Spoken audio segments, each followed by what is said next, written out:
감사합니다. 자리에 앉아주시고요. 이제 우리 같이 인사 나누고 말씀을 나누도록 하겠습니다. 우리는 그리스도의 신부인 교회입니다. 네, 서로를 향해서 이렇게 간절히 말씀해 주면 좋겠습니다. 당신은 그리스도의 정결한 신부입니다.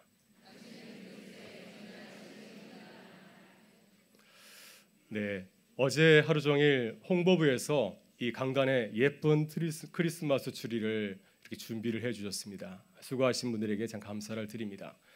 혹시 가정에도 성탄 트리를 준비하셨나요? 네, 아무도 준비를 안 하셨군요. 예, 어릴 적에 크리스마스가 다가오면은 크리스마스 선물에 대한 기대와 설렘이 있었습니다. 우리 집 두 딸들도 불과 몇 년 전만 하더라도 크리스마스 선물에 대한 그 기대와 아주 그 설렘이 간절하였습니다. 이번 성탄절에는 산타클로스가 어떤 선물을 줄까? 산타클로스에 대한 그 믿음이 있었습니다. 분명히 크리스마스 전날 밤 굴뚝을 타고 내려와서 선물을 줄 것이라는 믿음이 있었습니다. 한국에 와서 이제 아파트에 살면서 걱정거리가 한 가지 생겼습니다. 산타클로스는 굴뚝을 타고 내려오는데 아파트는 어떻게 오나, 엘리베이터 타고 오다가 사람들한테 들키면 어떻게 하나 하면서 걱정을 하고나 했습니다.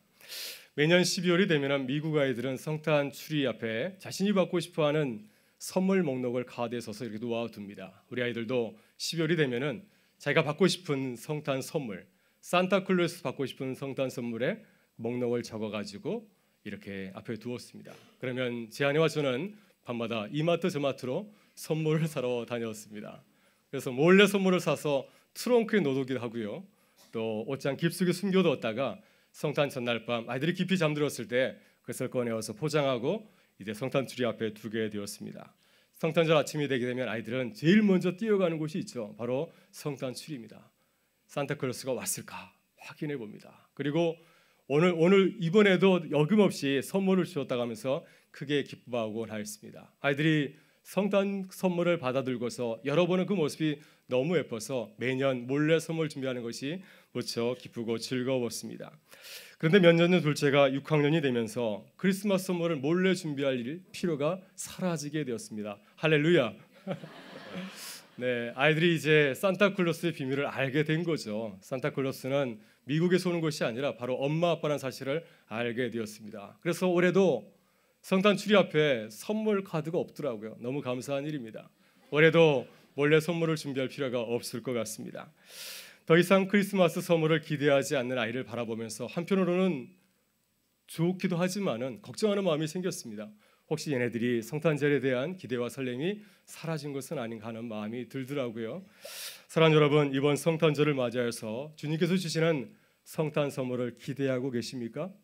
하나님께서는 이번 성탄절에 우리 모두에게 주시는 귀한 크리스마스 선물이 있는 줄 믿습니다. 여러분, 우리가 주님에게 간절히 바라고 기대하는 크리스마스 선물은 무엇입니까? 오랜 병이 낫는 것인가요? 사업의 문이 활짝 열리는 것입니까? 사랑하는 자녀가 대학에 들어가고 또 좋은 직장에 취직하는 것이겠습니까? 물론 주님께서 이러한 선물도 우리에게 주실 줄 믿습니다. 그러나 성탄절을 맞이해서 주님께서 우리에게 주시는 가장 좋은 선물은 무엇이겠습니까? 바로 그것은 하나님께서 우리와 함께 하시는 임마누엘의 축복인 줄 믿습니다. 우리들이 하나님의 자녀로서 이 땅을 승리하며 살아가는 것이죠. 자녀의 축복을 누리는 것입니다. 내게 능력 주시는 자 안에서 내가 모든 것을 할 수 있으리라. 나와 함께 하시는 그 하나님 안에서 내가 모든 것을 할 수 있다고 고백할 수 있는 그 자녀의 축복이야말로 주님께서 우리에게 주시는 가장 최고의 크리스마스 선물이 아닌가 싶습니다. 사랑하는 여러분, 우리는 하나님의 자녀의 축복을 마음껏 누리면서 이 땅을 살아가고 있으십니까? 이번 대림절과 성탄절을 맞이하여서 내가 너와 함께하겠다 말씀하시는 그 주님의 은혜와 사랑이, 임마누엘의 축복이 우리의 삶의 자리 가운데 함께하실 수 있기를 주의 이름으로 축원합니다. 오늘 주님께서는 우리를 룻의 삶의 자리로 이끌고 있습니다. 하나님께서 룻에게 참 좋은 선물을 주셨는데 그 삶의 현장으로, 은혜의 현장으로 우리를 이끌고 있습니다. 주님은 우리에게 한번 우리의 눈을 들어서 룻의 삶의 자리를 한번 바라보라고 말씀하고 있습니다. 하나님께서 그에게 어떠한 선물을 주셨습니까? 여러분, 룻은 누가 보더라도 참 미천한 여인입니다. 참 가난한 여인입니다. 결혼을 하였는데 남편이 세상을 떠나서 가정이 기울게 되었습니다. 그래서 시어머니의 손을 붙잡고 다시 시어머니의 고향 땅으로 오게 되었습니다.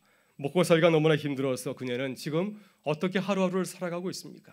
남의 집에 가서 이삭을 주면서 하루하루를 연명해 가고 있습니다. 그러나 하나님께서는 이 미천한 이방 여인 룻을 위하여서 놀라운 계획을 갖고 계셨습니다. 하나님은 그녀가 시어머니의 손을 잡고 이방 땅에서 유대 땅으로 돌아왔을 때 유력한 사람을 만나게 하였습니다. 보아스를 통하여서 큰 은혜를 입게 하였고, 또 하나님께서는 룻을 통하여서 이제 보아스의 신부가 되는 큰 꿈, 큰 계획을 갖고 계셨습니다. 여러분, 이것은 하나님께서 룻이 전혀 예상하지 못한 선물을 그에게 준비하셨다고 하는 것을 보여줍니다. 여러분, 믿음의 눈으로 바라보게 되면 보아스의 룻의 관계는 어떠한 관계입니까? 바로 그리스도와 성도의 관계가 아닐까 생각이 듭니다. 하나님께서 룻에게 바라시는 것은 그녀가 보아스의 밭에서 이삭을 줍는 일꾼으로 살아가는 것이 아니라 그의 신부가 되는 것입니다. 그의 신부가 되어서 보아스에게 모든 것을 함께 공유하며 살아가는 것, 바로 이것이 하나님께서 보아스에게 주신 꿈이었습니다. 주님께서 우리에게 바라시는 것도 무엇이겠습니까? 이와 똑같은 줄 믿습니다. 우리가 이 땅에서 세상에 속해 살아가는 것이 아니라 그리스도의 신부가 되어서 하나님의 자녀로서 이 땅을 승리하며 살아가는 것이 주님께서 우리에게 바라시는 것이 아니겠습니까?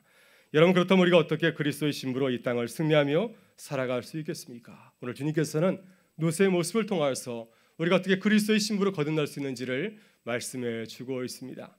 첫째, 우리는 일꾼이 아니라 그리스도의 신부가 되는 꿈을 꿔야 될 줄 믿습니다. 오늘 본문 1절과 2절에서 주님께서는 룻을 향한 놀라운 하나님의 계획을 우리에게 들려주고 있습니다.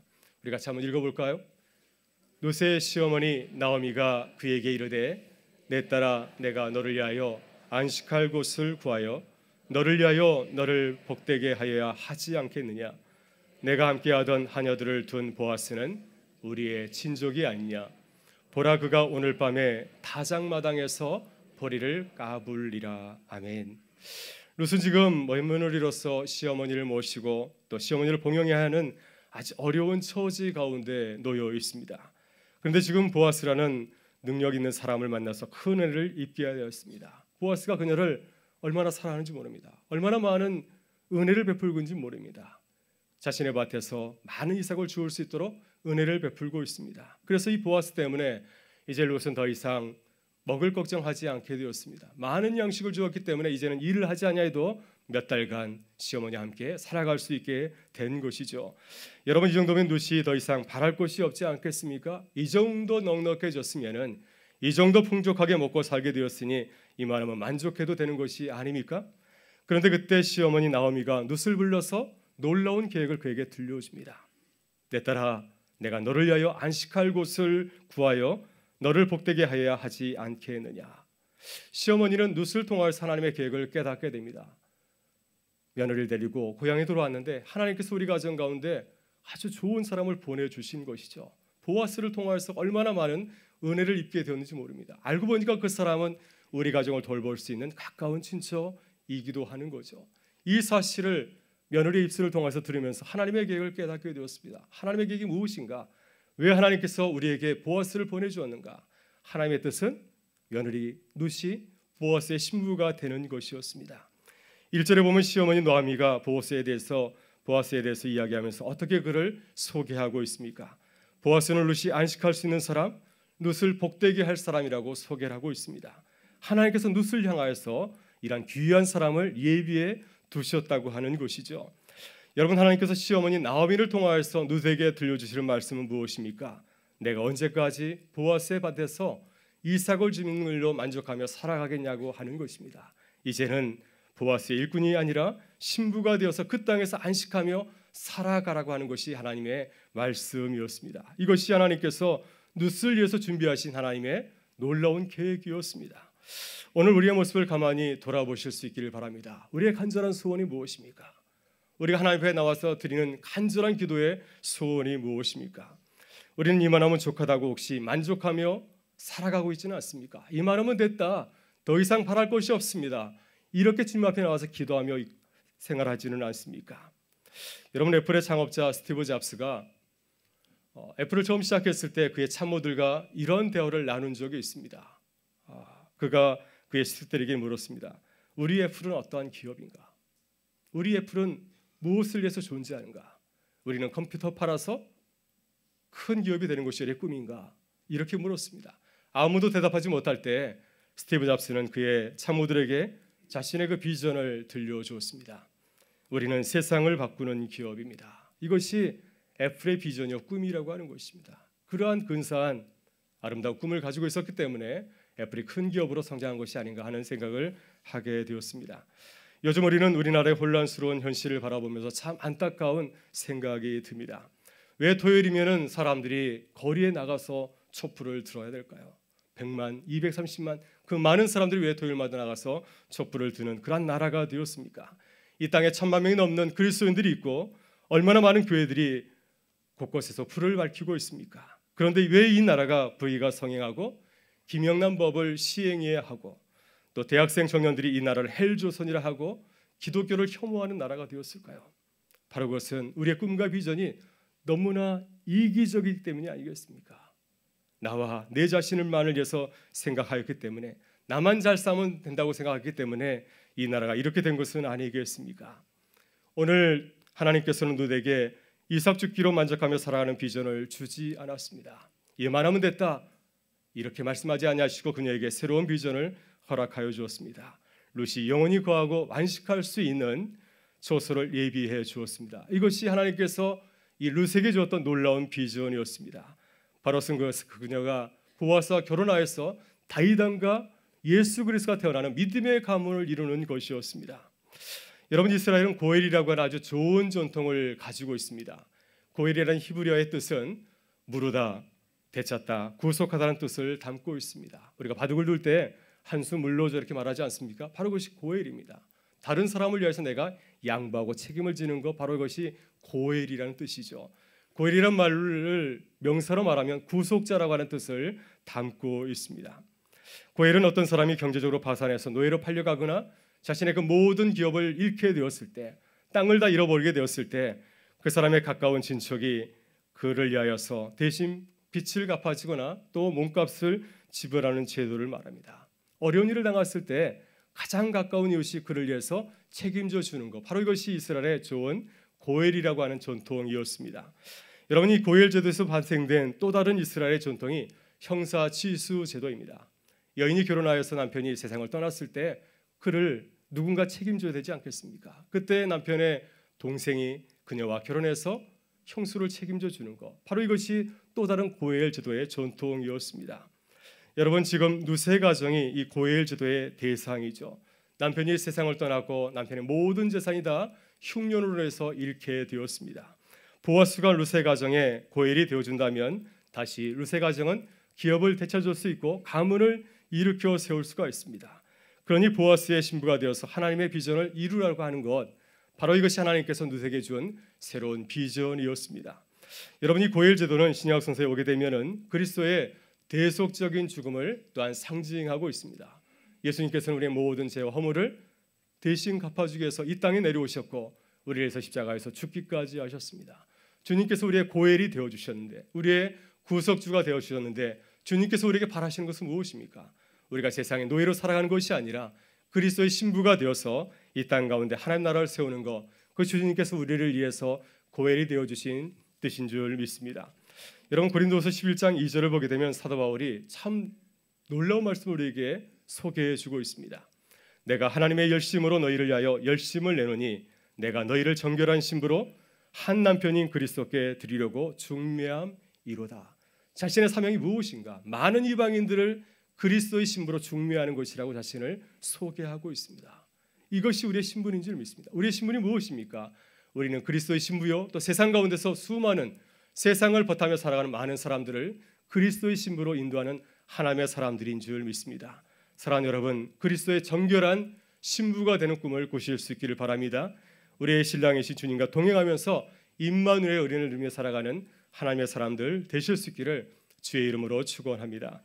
둘째, 우리는 우리 자신을 그리스도의 정결한 신부로 또 준비해야 될 줄 믿습니다. 우리 본문 3절과 4절의 말씀을 같이 한번 읽어보겠습니다.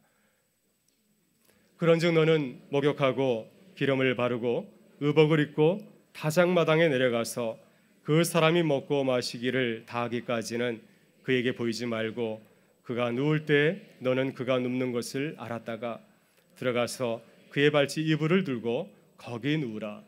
그가 내가 내게 알게 하리라 하니 아멘. 네, 이 말씀을 보게 되면 이제 시어머니 나오미는 그녀에게 자신의 계획을 알린 후에 어떻게 이 루시 보아스의 신부가 될 수 있는가, 그 준비 과정을 그에게 소개해 주고 있습니다. 네 가지를 그녀에게 부탁을 하고 있습니다. 먼저 룻은 신부로서 자신의 몸을 깨끗이 목욕을 해야 합니다. 여러분, 우리도 그리스도의 신부가 되려면 우리의 몸을 깨끗하게 해야 되죠. 우리가 목욕한다는 것이 영적으로 어떤 의미를 담고 있겠습니까? 바로 그것은 우리가 물로 세례를 받는 것이 아니겠습니까? 우리는 물로 세례를 받고 우리의 죄와 허물을 고백하고 회개해야 될 줄 믿습니다. 그리고 그리스도의 신부로서 새 사람이 되어야 될 줄 믿습니다.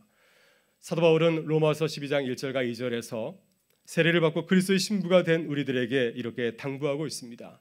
그러므로 형제들아, 내가 하나님의 자지바하심으로 너희를 권하노니 너희 몸을 하나님이 기뻐하시는 거룩한 산제물로 드리라. 이는 너희가 드릴 영적 예배니라. 너희는 이 세대를 본받지 말고 오직 마음을 새롭게 함으로 변화를 받아 하나님의 선하시고 온전하신 뜻이 무엇인지를 분별하도록 하라. 우리가 주님의 거룩한 신부가 되어 살아가려고 한다면 어떻게 해야 되겠습니까? 우리의 몸과 마음을 깨끗하게 성결해야 될 줄 믿습니다. 여러분, 우리의 모습이 만약에 호세아의 그 아내, 호세아의 신부였던 고넬과 같이 정결하지 못한 모습을 가지고 있다고 한다면 우리의 신랑 되신 예수께서 어떻게 우리를 반갑게 맞이할 수 있겠습니까? 따라서 우리는 지혜로운 열처녀처럼 신랑을 맞이하기 위해서 밤을 새워서 등불을 준비했던 그 열처녀와 같이 우리의 모습을 세상과 구별하고 오시는 주님을 맞이하는, 정결하게 우리의 모습을 구별하고 맞이하는 하나님의 사람들 되실 수 있기를 바랍니다. 다음으로 룻은 자신의 머리에 기름을 발랐습니다. 구약 성서에서 하나님의 부르심을 받은 자들은 그 머리에 기름을 부었습니다. 이 기름은 성령의 기름 부음을 뜻합니다. 성령께서 우리에게 기름을 부어 주셔야 우리가 주님의 그 거룩한 신부가 될 수 있기 때문이죠. 아무리 우리가 의지가 있다 할지라도, 아무리 우리가 그리스도의 거룩한 신부가 된다 할지라도 우리의 힘과 능력은 도저히 그리스도의 신부로 거듭날 수가 없습니다. 성령께서 우리의 삶 가운데 성령의 능력을 부어 주실 때 우리 모두가 정결한 그리스도의 신부로 거듭나게 될 줄 믿습니다. 초대교회 사도들과 성도들을 바라보시기를 바랍니다. 오순절에 성령께서 그들 가운데 강하게 임하셨을 때 그들은 그리스도의 신부로 거듭나게 되었습니다. 그전에는 세상을 두려워하고 세상을 무서워했지만은 주님께서 그들과 함께 하실 때, 성령께서 그들과 함께 하실 때 그들은 자신에게 주었던 그 귀한 복음을 세상 가운데 나가서 선포하는 그리스도의 신부들로 거듭나게 되었습니다. 여러분, 사도 바울도 그렇습니다. 다메섹 도상에서 주님을 만난 뒤에 아느냐가 그를 찾아와서 이제 안수 기도를 하게 되지 않습니까? 그에게 안수 기도했을 때 성령께서 그에게 임하여서 그의 눈을 덮고 있었던 기름 비늘 같은 것이 벗겨지게 되었고 이제 믿음의 눈으로 세상을 다시 보게 되었습니다. 성령께서 그와 함께 하실 때 그는 세계를 돌아다니면서 이방인들에게 주의 복음을 전하는 그리스도의 신부로서 자신에게 주어진 사역을 힘있게 감당하였습니다. 따라서 그리스도의 거룩한 신부로 살아가려면 성령 충만해야 됩니다. 성령의 기름 부음을 경험해야 능력 있는 그리스도의 신부로 살아가게 될 줄 믿습니다. 초대교회 사도들처럼 성령의 은혜를 사모하고 성령의 은혜를 간절히 바라는 우리 모든 주 백성들 되실 수 있기를 바랍니다. 또한 룻은 신부의 정결한 의복으로 갈아입었습니다. 여러분, 우리는 그리스도의 신부가 되기 위해서는 순결한 그리스도의 옷으로 갈아입어야 됩니다. 내 중심적인 자아의 옷을 벗고 주님을 사랑하는 주님께서 주시는 새로운 은혜의 옷을 입어야 될 줄 믿습니다. 여러분, 초대교회는 세례를 베풀 적에 이렇게 예배당에서 베푼 것이 아니라 강에서 온 성도들이 모여서 세례식을 베풀게 되었습니다. 이제 세례를 받은 자가 물에서 올라올 때 이제 교회는 그에게 새하얀 옷을 입혀 주었습니다. 이제 그들은 세상에 속한 사람이 아니라 그리스도의 사람이라고 하는 것입니다. 이제는 그리스도의 옷을 입고 그리스도를 위해서 살아가라고 당부를 하였습니다. 여러분, 갈라디아서 2장 20절에서 사도 바울은 그리스도의 새 옷을 입은 우리들에게 이렇게 당부하고 있습니다. 내가 그리스도와 함께 십자가에 못 박혔나니 그런즉 이제는 내가 사는 것이 아니요 오직 내 안에 그리스도께서 사시는 것이라. 이제 내가 육체 가운데 사는 것은 나를 사랑하사 나를 위하여 자기 자신을 버리신 하나님을 아들을 믿는 믿음 안에서 사는 것이라. 이제는 나를 위해 사는 것이 아니라 내 안에 계신 예수 그리스도를 위해서 사는 것, 바로 이것이 그리스도의 옷을 입는 성도의 모습인 줄 믿습니다. 따라서 우리는 그리스도의 신부로서 그리스도께서 주시는 새로운 은혜의 옷을 입으실 수 있기를 바랍니다. 나를 위해서 살아가는 것이 아니라 그리스도를 위해서, 그리스도의 영광을 위해서 살아가는 하나님의 사람들 되실 수 있기를 축원합니다. 마지막으로 룻은 보아스의 발 아래 가서 누웠습니다. 그리스도의 신부가 되기 위해서 마지막으로 해야 될 것이 하나 있습니다. 바로 그것은 우리 자신을 겸손히 낮추고 그리스도 앞에 내 자신을 철저하게 복종하는 것이죠. 그리스도의 발 앞에 가서 눕는 것은 그리스도의 신부가 되기 위해서 마지막으로 거쳐야 될 과정이라고 할 수가 있습니다.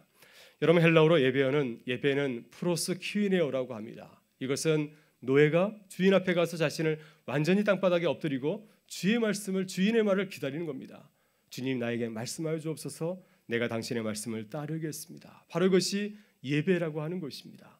여러분, 천주교의 사제 서품식을 보게 되면은 사제 서품을 받는 사제는 어떻게 합니까? 땅바닥에 완전히 부복하지 않습니까? 바로 이 모습이 그리스도의 심으로서 그리스도의 발 아래 엎드려 눕는 모습인 줄 믿습니다. 여러분, 예수님의 제자 가운데 마리아를 보게 되면 마리아는 참 이 일을 잘하였습니다. 그의 모습을 성경에서 바라보게 되면 항상 그리스도의 발 앞에 자신을 두는 것을 보게 되죠. 누가복음 10장을 보게 되면 마리아는 주께서 자신의 집에 찾아왔을 때 어떻게 하였습니까? 주님의 발 아래에서 주의 말씀을 들었습니다. 마리아가 그 모습을 보면서 주님 앞에 불평을 털어놓았습니다. 주님, 마리아를 보내서 나를 돕게 하여 주옵소서라고 말했을 때 주님은 마리아를 꾸짖은 것이 아니라 마리아를 칭찬하였습니다. 마리아는 더 좋은 편을 택하였다고 그녀를 칭찬하였습니다. 마리아는 자신을 드러내지 아니하고 자신을 쳐서 주의 말씀에 복종하였기 때문이었던 것이죠. 여러분, 요한복음 12장을 보게 되면 마리아는 예수님께서 이제 십자가를 앞에 두고 있을 때 향유옥합을 끼워서 주님의 죽음을 준비하였습니다. 그때 마리아는 어떻게 향유를 끼워서 주님에게 부었습니까? 그녀는 비싼 향유를 가져다가 예수님의 발에 붓고 자기의 머리털로 주님의 발을 닦았습니다. 이번에도 마리아는 자신을 쳐서 복종하였습니다. 그리스도의 발 아래 엎드려서 자신의 머리털로 주님의 발을 닦았습니다. 그녀의 온전한 섬김을 통하여서 주님의 장사 지냄이 예배가 되었고 온 집안에 향유가 가득하였다고 성경은 기록하고 있습니다. 주님께서 마리아를 누구보다 사랑하신 것은 그가 주님의 발 아래 엎드려서 주의 말씀을 들었기 때문인 줄 믿습니다. 따라서 우리는 기도할 때 마리아처럼 기도해야 될 줄 믿습니다. 주님, 말씀하옵소서. 내가 듣겠나이다. 주님 먼저 가십시오. 내가 주님을 따라가겠습니다. 이렇게 겸손히 나를 낮추고 그리스도의 신부로서 거듭나는 우리 모두가 되실 수 있기를 바랍니다. 이제 마지막으로 우리가 그리스도의 신부가 되기 위해서 마지막으로 해야 될 것이 있습니다. 모든 과정을 다 마친 후에, 그리스도의 신부로서 모든 과정을 다 마친 후에 주님을 나의 신랑으로 기쁘게 맞아들이는 것입니다. 여러분, 무슨 시어머니 나오미를 통하여서 하나님의 비전을 듣고 어떻게 반응하였습니까? 시어머니가 자신에게 부탁한 모든 준비 과정을 기쁘게 받아들였습니다. 그리고 이렇게 고백하고 있지 않습니까? 5절을 보게 되면 그가 이렇게 고백합니다. 어머니의 말씀대로 내가 다 행하리이다. 룻은 모든 준비를 다 마친 후에 보아스가 있는 타작마당으로 갔습니다. 모든 일을 마치고 타작마당에 이제 보아스가 누워서 잠을 자고 있는데 어머니의 부탁대로 그녀는 보아스가 누워있는 그곳에 가서 보아스의 발 아래 자신을 눕혔습니다. 그때 보아스가 자신의 모습을 발견하고 깜짝 놀라서 당신이 누구요? 하고 묻지 않습니까? 그때 룻이 보아스를 향해서 어떻게 자신을 고백하였습니까? 9절의 말씀을 같이 한번 읽어보겠습니다. 이르되 내가 누구냐 하니 대답하되 나는 당신의 요정이오니 당신의 옷자락을 펴 당신의 요정을 덮으소서. 이는 당신이 기업을 물을 자가 됨이니이다 하니. 룻은 보아스의 신부로서 철저히 자신을 준비하고 온 마음과 정성을 다하여서 보아스를 나의 신랑으로 맞이하였습니다. 나는 당신의 신부입니다. 나를 당신의 옷자락으로 덮으소서. 당신이 나의 고엘, 나의 구속자니이다. 당신은 우리의 기업을 물을 자니이다. 당신은 나의 고엘이시니이다. 이렇게 고백하였습니다. 이렇게 룻이 자신의 모든 것을 다 바쳐서 보아스를 자신의 신랑으로 맞이할 때 보아스가 어떻게 대답하였습니까? 내 딸아, 두려워하지 말라. 내가 내 말대로 내게 다 행하리라. 룻이 자신을 정결한 신부로 준비하고 보아스를 맞이할 때 보아스는 그녀를 자신의 신부로 반갑게 맞이하였습니다. 내 딸아, 두려워하지 말라. 내가 내 말대로 내게 다 행하리라. 여러분, 하덕규 목사님을 아시나요? 시인과 촌장으로 아주 유명한 인기 가수였습니다. 세상의 인기와 부를 쫓다가 하덕규 목사님은 술에 쩔여 살았고 또 결국에는 마개까지 손을 대게 되었습니다. 그래서 이 하덕규 목사님은 세상을 쫓아 살다가 그 모든 것을 다 잃고 완전히 망가져 버렸습니다. 그때 이 하덕규 목사님의 누나가 이 하 목사님을 교회로 인도하였고 신앙생활하다가 주님을 만나게 되었습니다. 그때 하덕기 목사님이 억압하던 모든 사슬이 다 풀어지고 주께서 주시는 참 자유를 누리게 되었습니다. 그때 하덕기 목사님이 은혜를 받고 나서 10분 만에 쓴 곡이 우리가 잘 알고 있는 바로 가시나무라고 하는 곡입니다. 제가 한번 읽어보겠습니다. 내 속엔 내가 너무도 많아 당신의 쉴 곳 없네. 내 속엔 헛된 바램들로 당신의 편할 곳 없네. 내 속엔 내가 어쩔 수 없는 어둠 당신의 쉴 자리를 뺏고, 내 속엔 내가 이길 수 없는 슬픔 무성한 가시나무 숲 같네.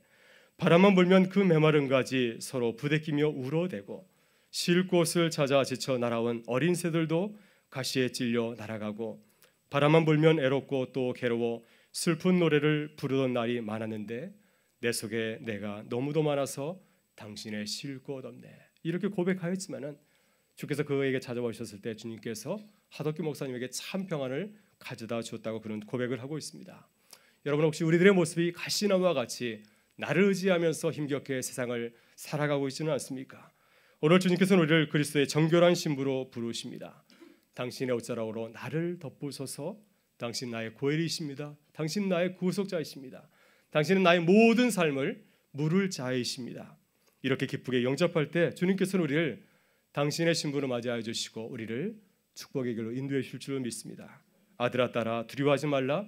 내가 내 말대로 내게 다 행하리라. 내가 내 구속자가 되리라. 사랑하는 여러분, 나라와 민족이 흔들리고 있습니다. 한국교회가 흔들리고 있습니다. 우리 가정이 흔들리고 있습니다. 우리의 삶이 흔들리고 있습니다. 당신의 옷자락으로 우리를 덮으소서. 당신은 우리의 구속자 되십니다. 당신이야말로 우리의 고엘이십니다. 주처럼 누처럼 간절히 주님의 은혜를 삼아 나오는 하나님의 사람들 되실 수 있기를 바랍니다. 우리가 간절히 기도하며 나올 때 주께서 우리의 기도를 들으시고 응답하여 주실 줄 믿습니다. 아들아 딸아 두려워하지 말라. 내가 내 말대로 내게 다 행하리라. 내가 구속자가 되리라. 누구에게 임하였던 그 놀라우신 은혜와 사랑이 그리스도의 신부로 결단하고 나아가는 우리 모든 삶 가운데, 이 대림절 기간 가운데 함께 하실 수 있기를 주의 이름으로 축원합니다. 아멘. 우리 다 같이 일어나셔서 결단의 찬송 하나님께 드리겠습니다.